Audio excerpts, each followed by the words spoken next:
Hello everyone, welcome back to the Let's Crack Judiciary exam. Guys, today in this particular video, I am going to discuss trial in the CRPC. Guys, when we're talking about a trial in the CRPC, chapter number 18 to 21 chapters deals with trials. There are 4 trials in the CRPC. Number 1 is a court of session trial, number 2 is a warrant trial, number 3 is a summon trial, number 4 is a summary trial.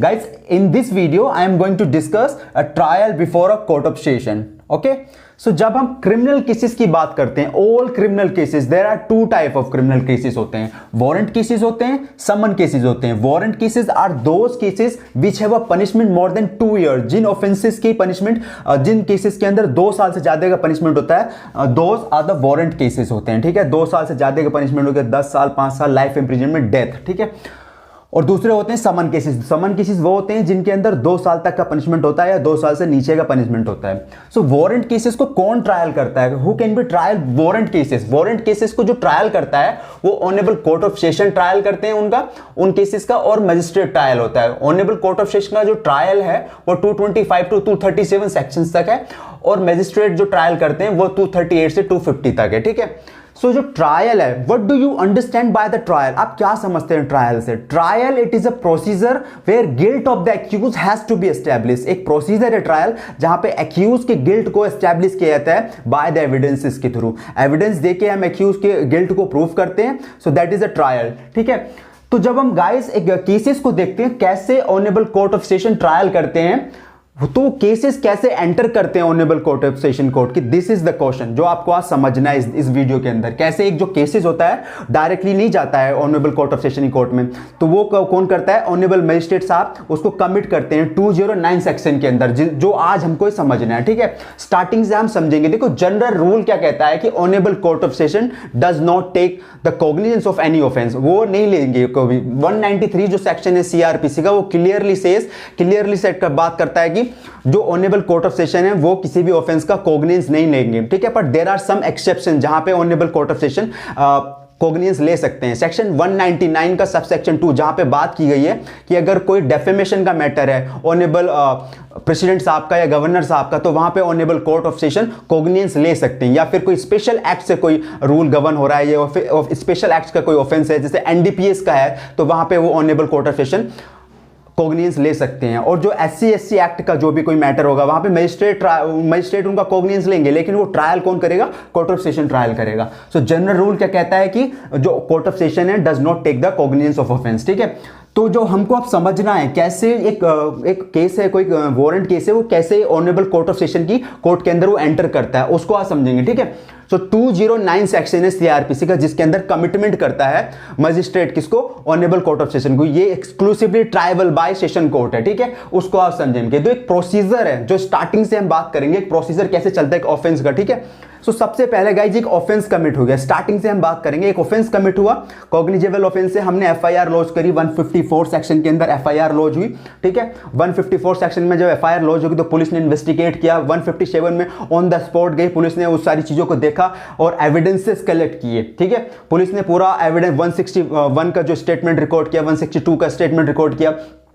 ठीक है, वो सारे जो भी in the course of investigation जो भी procedure है वो पुलिस ने किया. उसके बाद पुलिस ने क्या किया? 173 का सबसेक्शन 2 के अंदर गाइस उन्होंने एक रिपोर्ट सबमिट करी. किसको? मजिस्ट्रेट साहब के पास एक रिपोर्ट, सारे एविडेंसेस कलेक्ट करने के बाद एक रिपोर्ट सबमिट की, जिसको हम चार्जशीट भी बोलते हैं. ठीक है, वो रिपोर्ट सबमिट करी 173 के सब सेक्शन 2 के अंदर. उसके बाद उस रिपोर्ट पे 190 सेक्शन के अंदर ऑनरेबल जो मजिस्ट्रेट साहब है उसने कॉग्निजेंस लिया. उन्होंने कॉग्निजेंस लिया ऑनरेबल मजिस्ट्रेट साहब ने उस रिपोर्ट के कि जो प्राइमा फेसी देखने से लग रहा है कि जो ऑफेंस कमिट हुआ है, जो एक्यूज है, उसके आगे की प्रोसीडिंग्स उसको इनिशिएट किया जाना चाहिए नहीं, तो वो उन्होंने देखा और अपना माइंड लगा कि हाँ इश्यू ऑफ प्रोसेस. तो उन्होंने फिर 204 जब एक बार कॉग्निजेंस ले लिया 190 के अंदर, तो 204 सेक्शन के अंदर उन्होंने इश्यू ऑफ प्रोसेस किया. अगर वो बेल पे है तो उसको सम्मन इशू कर दिए, अगर वो अभी तक अरेस्ट नहीं हो तो वारंट इशू कर दिए. ठीक है, 204 में इशू ऑफ प्रोसेस किया. फिर 207 और 208 जो सेक्शन है गाइस, यहां पे एक्यूज को सप्लाई ऑफ डॉक्यूमेंट दिए जाते हैं. जितने भी इन्वेस्टिगेशन के थ्रू या पुलिस ने जो भी इन्वेस्टिगेट किया मैटर को, वो सारे डॉक्यूमेंट एक्यूज को प्रोवाइड कराए जाते हैं जिससे कि वो अपना डिफेंस तैयार करे. जब हम 207 सेक्शन 207 सेक्शन की बात करते हैं तो वो लिखा हुआ है supply to the accused of the copy of police report and other document. ठीक है, इसके अंदर आप देखोगे तो एफआईआर की कॉपी हो गई, पुलिस रिपोर्ट की कॉपी हो गई, 164 का अगर कोई कन्फेशन रिकॉर्ड हो वो भी दिया जाएगा, 161 का जो स्टेटमेंट रिकॉर्ड करें during the course of investigation वो भी एक्यूज को प्रोवाइड कराया जाएगा। ठीक है, तो ये सारे डॉक्यूमेंट एक्यूज को प्रोवाइड कराए जाएंगे 207 सेक्शन के अंदर। और 208 जो कहता है supply of copies of statement and document to accuse in other cases, अगर वो कंप्लेंट केसेस है तो उसके अंदर सारे जो कंप्लेंट केसेस का प्रोसीजर होता है तो वो सारे डॉक्यूमेंट उसको प्रोवाइड कराए जाएंगे। ठीक है, तो यहां तक 208 सेक्शन तक आ गए। 209 सेक्शन जब आता है गाइस, 209 सेक्शन ऑफ सीआरपीसी क्या कहता है, commitment of case to court of session when offence is triable exclusively by it. जहां पे जब उसको ऑनरेबल कोर्ट को लगता है कि ऑनरेबल मजिस्ट्रेट साहब को लगता है कि जो ऑफेंस कमिट हुआ है, जो केसेस है वो exclusively tribal bye session court है, तो वो 209 सेक्शन के अंदर कमिटमेंट कर देंगे कोर्ट ऑफ सेशन के लिए। तो यहां पे जो वो 209 सेक्शन है उसके अंदर जब एक बार उन्होंने कमिटमेंट कर दिया तो अब केस कहां पे आ गया, केस आ गया ऑनरेबल कोर्ट ऑफ सेशन की कोर्ट के अंदर। ठीक है, तो अब जो होगा वो सेशन ट्रायल स्टार्ट होगा। ठीक है, 225 से 237 तक पूरा कोर्ट ऑफ सेशन का ट्रायल है। ठीक है, तो आज हम उसके सेक्शन को डिस्कस करेंगे। सो 225 जो सेक्शन है गाइस सेशन ट्रायल का, वो क्या कहता है कि trial to be conducted by a public prosecutor. जो ट्रायल कंडक्ट किया जाएगा कोर्ट ऑफ सेशन की कोर्ट के अंदर वो कौन कंडक्ट करेगा, ऑनरेबल जो वो जो पब्लिक प्रोसिक्यूटर है वो उसको कंडक्ट करेगा। 225 सेक्शन के अंदर क्लियरली बोल रहा है trial to be conducted by a public prosecutor.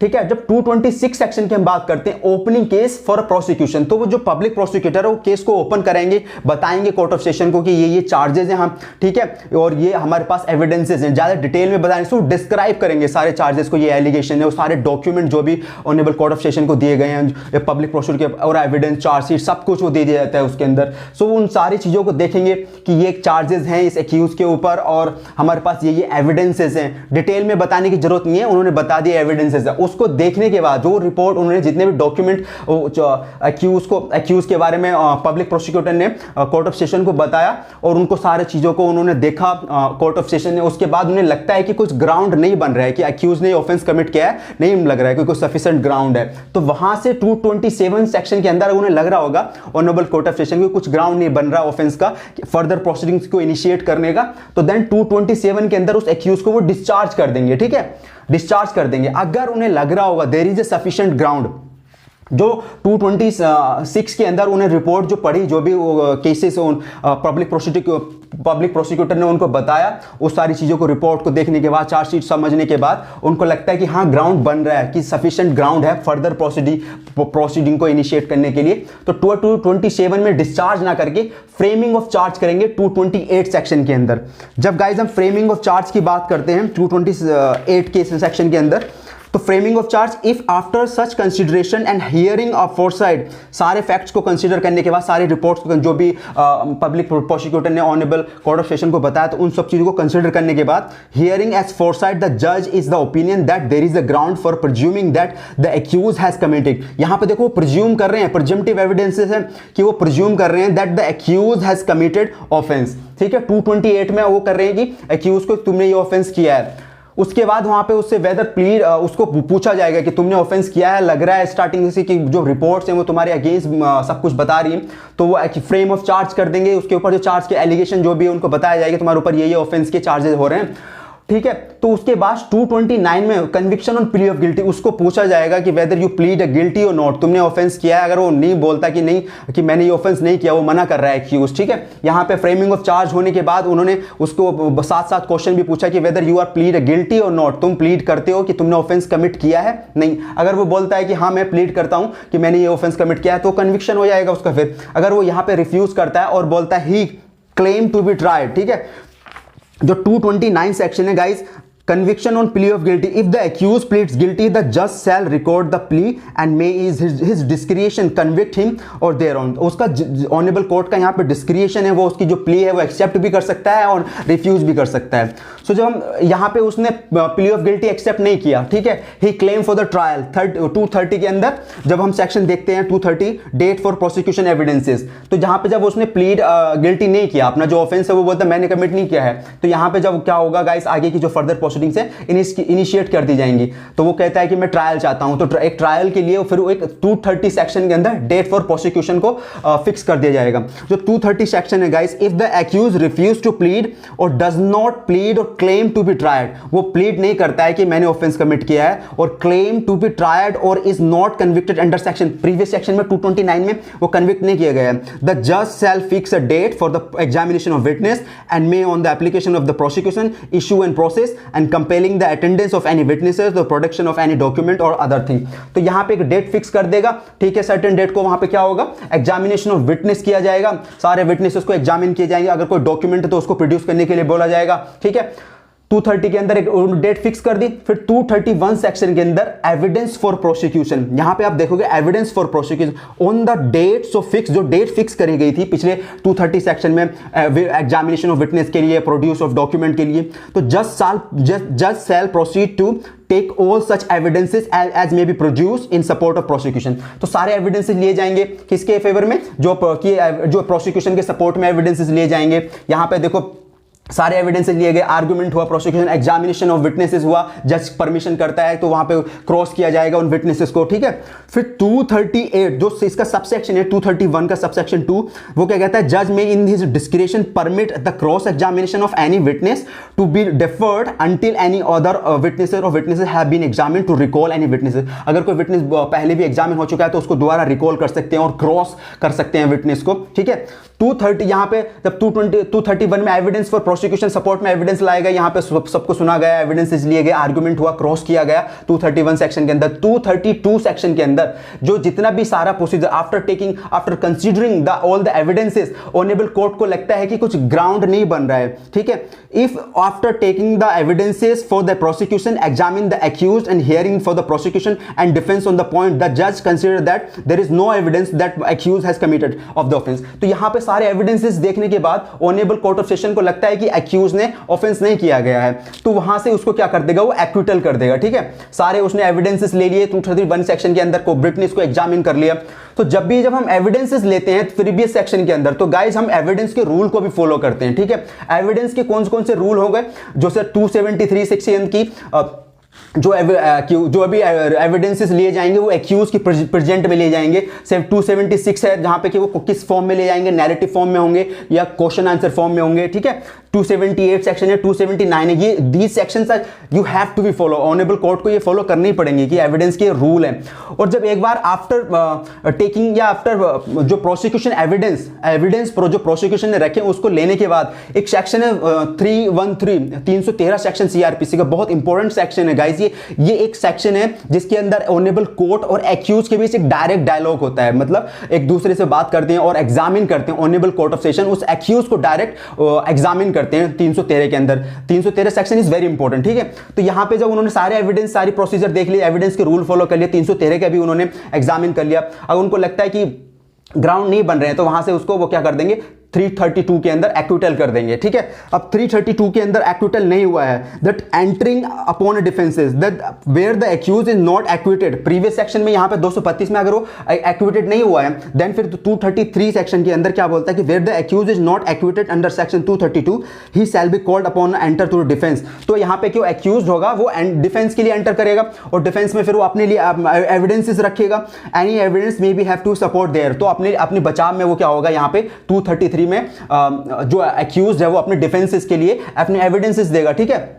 Accused enter his defence and give evidences support of his defence में, वो अपने सारे डिफेंस के लिए, अपने बचाव के लिए एविडेंसेस रखेगा 233 में, ठीक है। 233 जब 234 सेक्शन की बात होती है, जब जहां पे अब लिखा हुआ है आर्ग्यूमेंट या प्रोसिक्यूशन सच अप, तो जब आर्ग्यूमेंट्स होता है तो प्रोसिक्यूशन क्या करता है, समाप्त करता है। When the examination of witnesses if any of the defences is complete, जब एक्यूज भी अपने उसने एविडेंस दे दिया, कंप्लीट कर दिए, the prosecutor shall sum up his case and the accuse or his pleader shall be entitled to reply. तो यहां पे क्या हुआ, 234 में जब आर्गुमेंट में प्रोसिक्यूशन ने क्या कर दिया, केस को सम अप कर दिया, जितना सब कुछ था प्रोसिक्यूशन ने दे दिया और जितना भी एग्जामिन था सब कुछ हो गया। तो यहां पे अब वो क्या है, एक्यूज पर्सन जो है या फिर उसका प्लीडर क्या है, इंटाइटल्ड है टू रिप्लाई करने के लिए, ठीक है।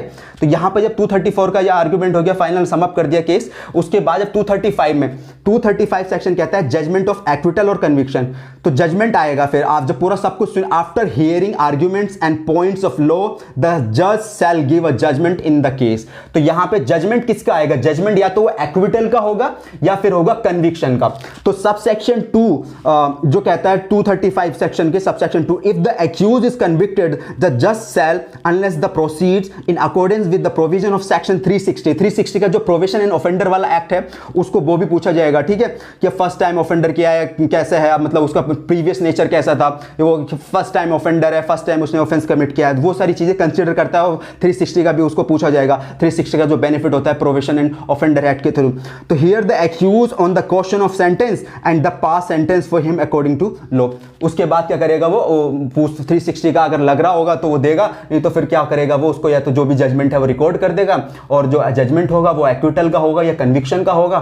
ठीक है, तो 236 सेक्शन और 237 जो सेक्शन है, जो 236 सेक्शन जो बात करता है प्रीवियस कन्विक्शन की बात करता है। अगर कहीं किसी कोई एक्यूज है वो प्रीवियसली कन्विक्टेड है तो उसको भी फिर बाद में कंसीडर कर सकता है। ठीक है, जो 237 सेक्शन है सीआरपीसी का और जो सेशन ट्रायल का लास्ट का सेक्शन है सबसे, वो गाइस प्रोसीजर है किसका? जो 199 के सब सेक्शन 2 के अंदर जो ऑनरेबल कोर्ट ने कॉग्निजेंस लिया है किसके? जो डेफेमेशन का मैटर है, गवर्नर या महामहिम राष्ट्रपति साहब की जो डेफेमेशन का मैटर है, उसका जो प्रोसीजर है, जब honourable court of session cognizance लेगा तो उसका प्रोसीजर 237 सेक्शन के अंदर दिया गया है। आई होप आपको ये वीडियो थोड़ा सा समझ आया होगा और थोड़ा सा कोर्ट ऑफ सेशन का जो ट्रायल है वो क्लियर हुआ होगा। ठीक है, तो बहुत इंपॉर्टेंट ट्रायल है और बहुत सारे पीटी में क्वेश्चन बन जाते हैं, जैसे ये डिस्चार्ज वाले से बहुत बार पीटी में डायरेक्ट क्वेश्चन आते हैं पीटी पेपर के अंदर। आई होप आपको ये वीडियो क्लियर हुआ होगा और सेशन ट्रायल थोड़ा सा आपके माइंड के अंदर एक आउटलाइन ड्रॉ हुआ होगा। मिलते हैं नेक्स्ट वीडियो में। Thank you.